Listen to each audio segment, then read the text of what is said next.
এতিয়া আমি কাটি আছোঁ থেকেৰা সৰু সৰুকৈ কাটি চালনীত মেলি দিছোঁ। তাৰ চালনীখন নি ৰ'দত দি দিম।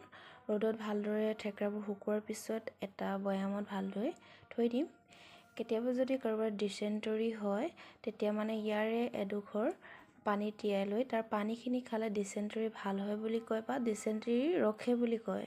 থেকেৰা টেঙাক ইংৰাজীত মেংগোষ্টিন বা মাংকি ফ্ৰুইটছ বুলি কোৱা হয় আৰু ইয়াৰ চাইণ্টিফিক নেম হৈছে গাৰ্চিনিয়া পেণ্ডুনকিউলাটা।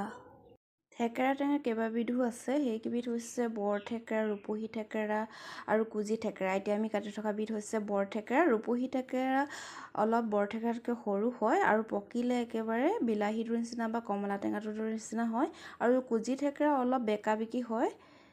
পুৰণি কালৰ পৰা অসমীয়া গ্ৰাম্য সমাজত থেকেৰাৰ সংৰক্ষণ কৰা প্ৰয়োগ কৰাৰ দেখা যায়। থেকেৰাবিলাক শুকুৱাই সংৰক্ষণ কৰে, আচাৰ বনাইও সংৰক্ষণ কৰে।